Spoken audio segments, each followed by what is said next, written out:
Welcome to this explainer. Today, we're going to dive right into the intricate blueprint of Pakistan's project planning system.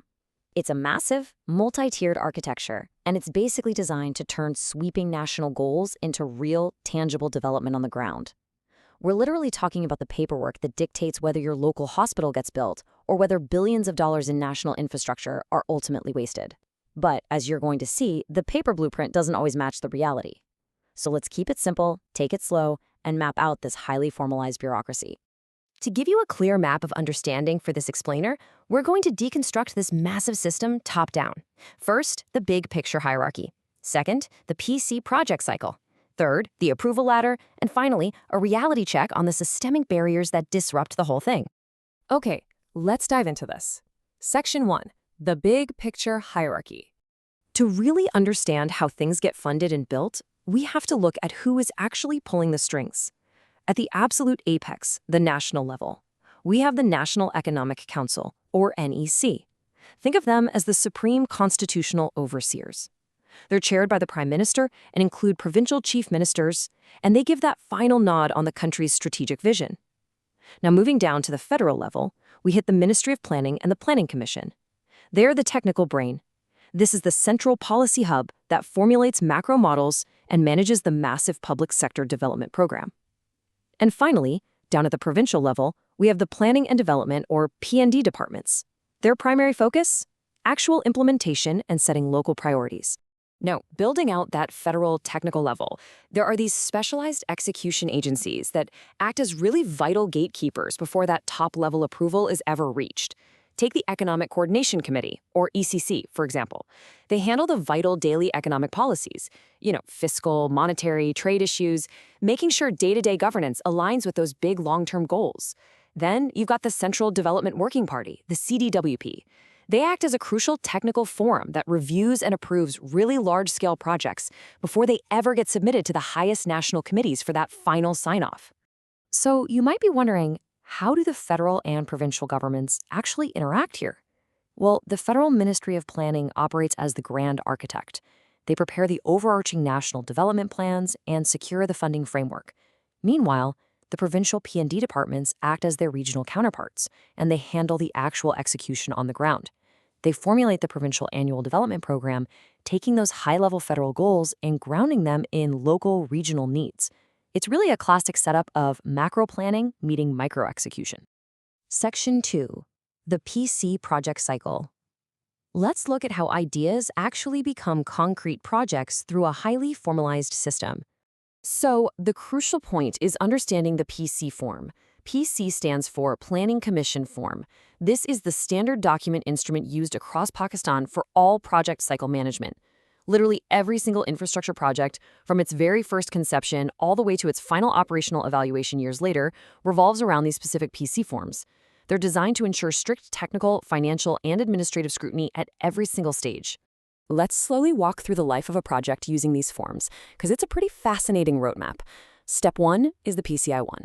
Now, this comes before anything is actually built.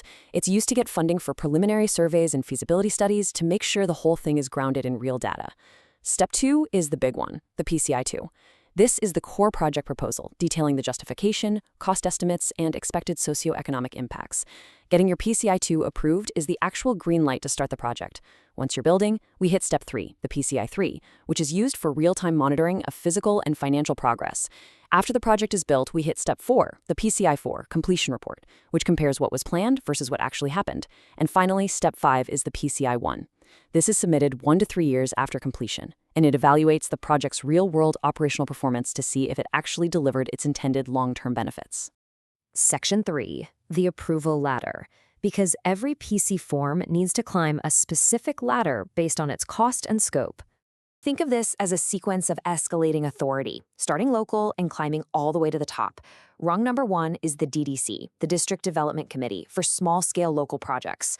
Rung 2 is the DDWP, the Departmental Development Working Party, for moderate costs handled entirely within a specific department. Rung 3 jumps up to the regional level with the PDWP, approving province-wide development schemes.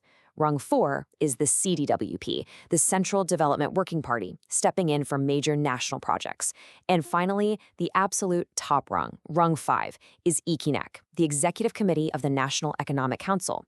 This is the supreme body that signs off on the most high-value, complex, billion-rupee projects in the entire country. So why does this structured, step-by-step system often fail? We just mapped out what looks like a perfect blueprint. We have a logical cycle of PC forms, a clear hierarchical ladder of oversight. On paper, it is incredibly rigorous. But the realities on the ground? Well, they tell a completely different story. Section 4, the reality check, systemic barriers. We are now going to objectively look at the systemic hurdles identified in the source material. Now, what's really interesting about this is the stark contrast between theory and practice. The blueprint demands that projects are driven strictly by empirical need and undergo structured, objective evaluation.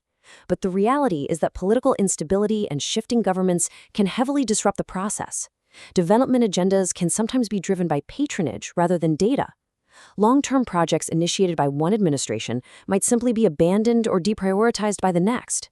And those rigorous evaluation forms we learned about earlier, the PCIV and PCV, well, they're frequently treated as mere bureaucratic checkboxes rather than robust tools for institutional learning to prevent future errors.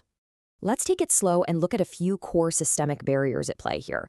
First, there are significant capacity and information gaps.